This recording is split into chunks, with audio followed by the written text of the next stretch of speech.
Vou-vos falar sobre o campo magnético. Fica até o final do vídeo para ver o exercício que eu tenho para ti.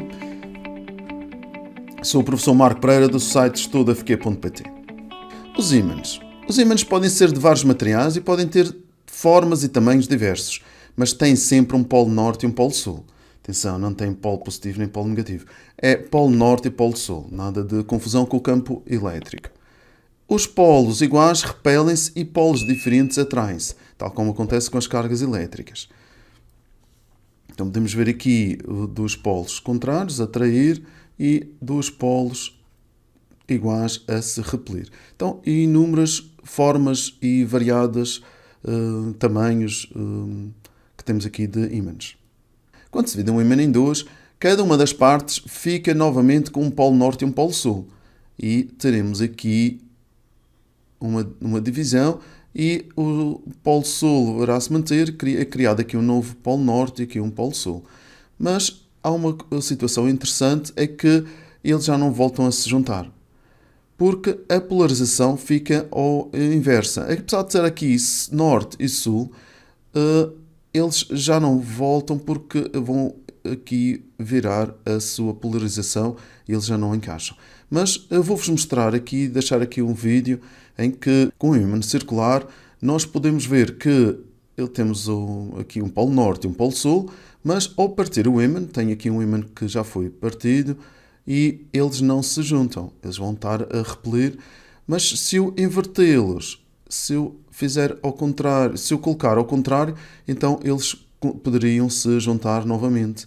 A polarização fica invertida, mas eles só desta forma poderiam se juntar. O problema é que, como não partem da mesma forma, a seguir já não encaixa direitinho. Então tem aí a explicação de porque que, mesmo partindo, formando um norte e um sul, eles já não voltam a se juntar. Ímãs criam à sua volta um campo magnético. O campo magnético é caracterizado por uma grandeza vectorial B, a unidade é o Tesla, símbolo T maiúsculo. À volta do ímã, a limalha de ferro alinha-se segundo a direção do campo magnético.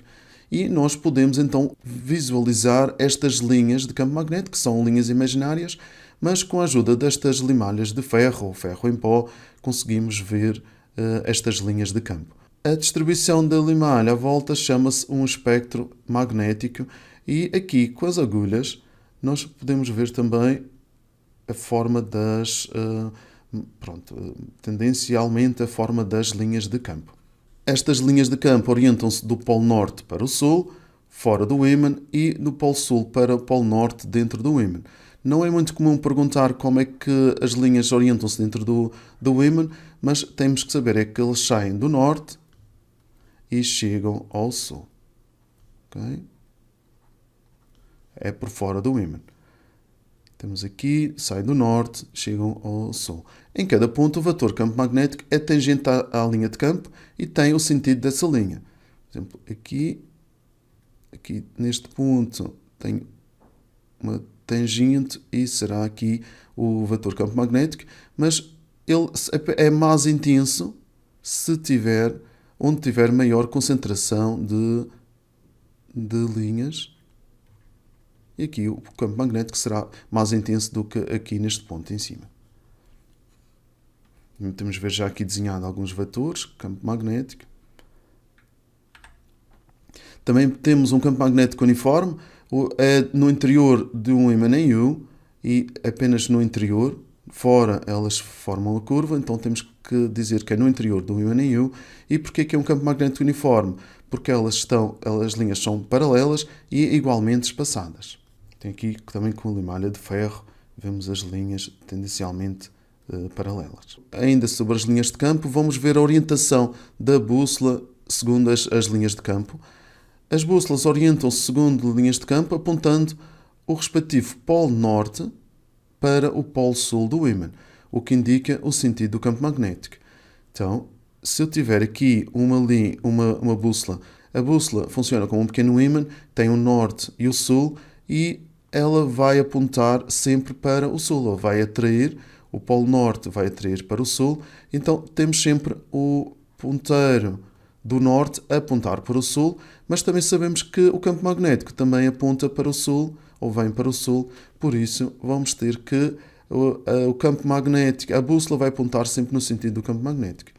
Podemos ver aqui uma força magnética a atuar, o norte, pronto, temos aqui um campo magnético uniforme, sabemos aqui, isto vem aqui, isto é do norte para o sul, e ela vai apontar para o sul, a bússola, e tem esta força magnética.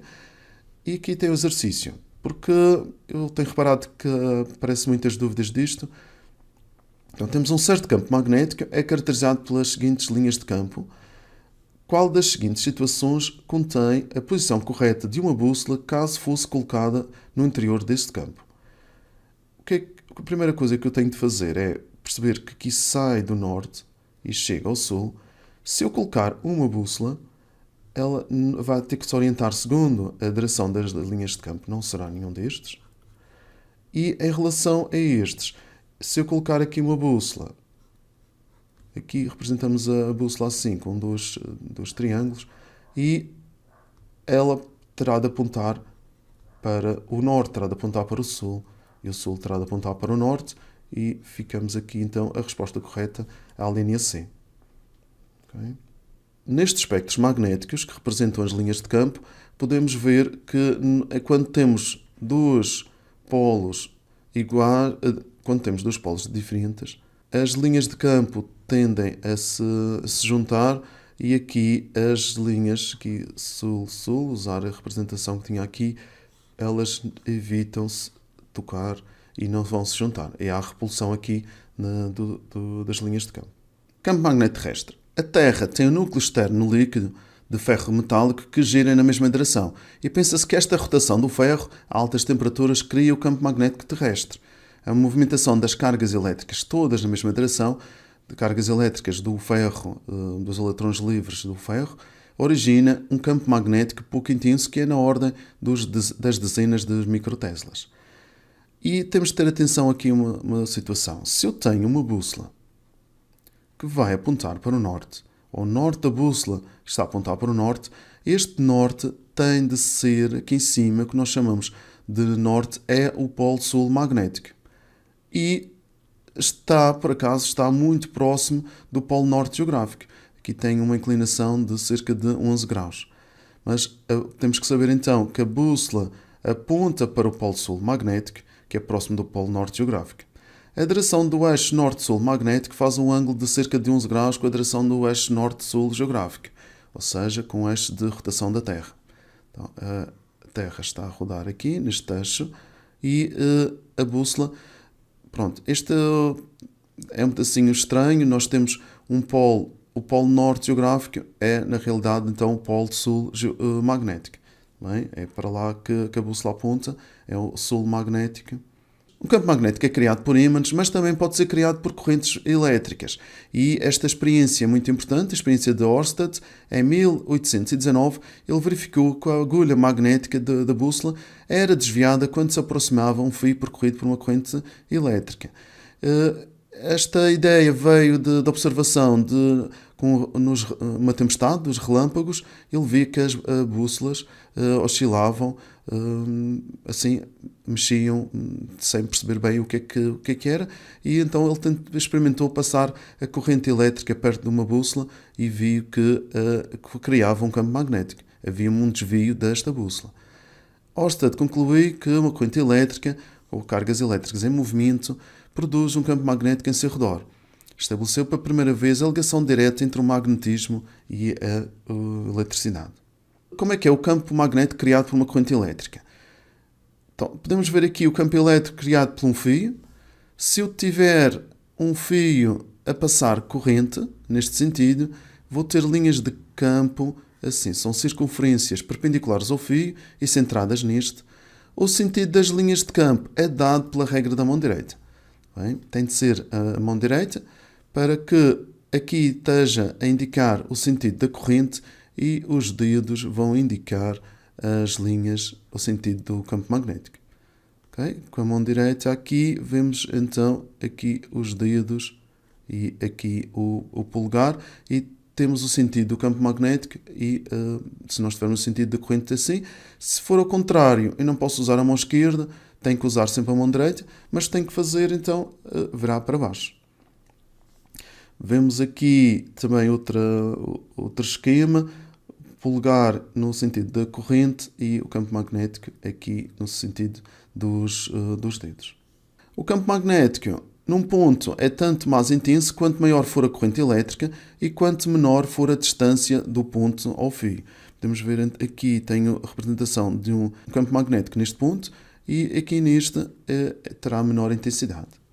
E agora, se não for um fio retilíneo e for um fio, mas dobrado na forma de onela, que nós chamamos de espira, uma espira circular, as linhas de campo passam agora pelo interior da espira. E elas vão passar sobre o eixo da espira, no meio da espira, e têm a direção do próprio eixo. Vamos ver como é que podemos ver isto com a regra da mão direita. Eu vou ter aqui, tem aqui um esquema, mas agora não é obrigatório que o polegar esteja sempre a indicar a corrente. Eu posso pôr aqui que a corrente tem esta forma, que é a forma circular que posso representar pelos dedos, e o campo magnético vai ser representado, ou vai ter o sentido do polegar. Okay? Veja aqui os dedos neste sentido, assim. O campo magnético terá este sentido assim para cima. Uma coisa que lembrei-me agora, que não tinha referido ainda, é que a corrente, nós vamos usar o sentido sempre convencional. Ela sai daqui do mais para o menos. Bem? É o sentido da corrente convencional, que era o que na altura conhecíamos. Eles sabiam ou pensavam que havia um lado que tinha mais energia elétrica e outro tinha menos, e então vinha do mais para o menos. Podemos ver aqui na experiência de Oersted, o sentido sai aqui do mais e vai para o menos, e podemos ver aqui também sai do mais para o menos, e aqui a produzir as linhas de campo. Em relação à mão direita, vamos ter assim a mão direita e os dedos nesta forma. Aqui tem a corrente, não é um vetor, damos só um I, e aqui já tem o campo magnético, assim, neste sentido. Bem, então usamos do mais para o menos. E aqui também o sentido do mais para o menos. E aqui também já está representado. Aqui podemos ver então no interior da espira a corrente a circular assim. O campo magnético será no sentido, na direção do eixo da espira, e sentido para cima se for o sentido desta forma. A regra da mão direita, o polegar da mão direita aponta no sentido do campo, quando os outros dedos estão curvados no sentido da corrente que percorre a espira. Bem, é preciso experimentar, façam lá com os exercícios que tiverem à frente, não tentem imaginar, é preciso mesmo ver com a mão direita. Se um fio condutor for enrolado em forma de um cilindro com várias espiras, chama-se bobina. Uma bobina longa chama-se solenoide. Então, em termos de exercícios, vamos falar de bobina ou solenoide e não vai funcionar da mesma forma. Temos que saber que são várias espiras e o número de espiras vai ser importante a seguir nos cálculos seguintes. Se eu tenho aqui, vamos ver a corrente está aqui neste sentido, ela vem por trás e vem aqui para a frente, então ela vai assim por trás, e o campo magnético tem este sentido da mão direita. Tentem ver assim, vão passar por trás e vir para a frente, ver qual é o sentido do campo. Ok, mas aqui novamente. Okay. Um solenoide ou bobina percorrido por uma corrente elétrica origina um campo magnético. No exterior é semelhante ao de um ímã em barra, e no interior da bobina o campo magnético é uniforme, semelhante ao interior de um ímã em U. E é importante aqui porque tenho algumas perguntas que dizem que onde é que é possível encontrar um campo magnético uniforme. Sabemos que é no interior de um ímã em U, mas também tem que dizer que é dentro de uma bobina ou um solenoide. Então, com esta experiência, podemos criar um campo magnético e, desta forma, podemos construir um eletroímã. É um ímã que é um ímã elétrico que posso ligar e desligar quando precisar, mas vai ter as mesmas propriedades que um ímã. Se colocarmos um metal magnetizável, deve ser aqui ferro, por exemplo, no interior de uma bobina ligada à corrente, o metal fica com as propriedades de ímã e chama-se eletroímã. O ímã pode ser ligado e desligado. Então, aqui tem o lado mais, temos assim, sentido da corrente, aqui os dedos, e podemos ver que o polegar ficaria assim, experimentem com a mão direita, aqui os dedos, e aqui seria o sentido do campo magnético. Então, as linhas de campo sairiam assim, ou saem assim, isto é o norte, isto é o sul. Vamos a alguns exercícios. Classifique cada uma das seguintes afirmações em verdadeira ou falsa. Um campo magnético só pode ser criado por ímãs. Então, vimos agora o elétron-ímã, correntes elétricas. Polos iguais de dois ímãs repelem-se. Sim, se for dos polos norte ao polo sul, se forem iguais, eles repelem-se. Quando as linhas de campo magnético são paralelas, estamos na presença de um campo magnético uniforme. Ok, aqui tem uma rasteira, que elas podem ser paralelas, mas têm que ser equidistantes. Porque elas podiam ser assim. Por exemplo, tem aqui um ímã. E se o ímã for muito comprido, elas têm tendencialmente a serem paralelas nesta parte, só que não é uniforme. Porque aqui a densidade das linhas não é igual, elas não são equidistantes e o campo magnético não é uniforme. Então elas têm que ser paralelas e equidistantes. O campo magnético no interior de um solenoide é uniforme, sim. No interior, então podemos ter um campo magnético uniforme. Ørsted verificou que a passagem de uma corrente elétrica cria um campo magnético. Muito bem, é isso. Experiência de Ørsted. Na superfície da Terra, a bússola aponta para o norte geográfico. A bússola vai apontar para o norte. Vamos aqui, parece demasiado fácil, não é? A bússola vai apontar para o sul magnético e que tem um desvio do norte.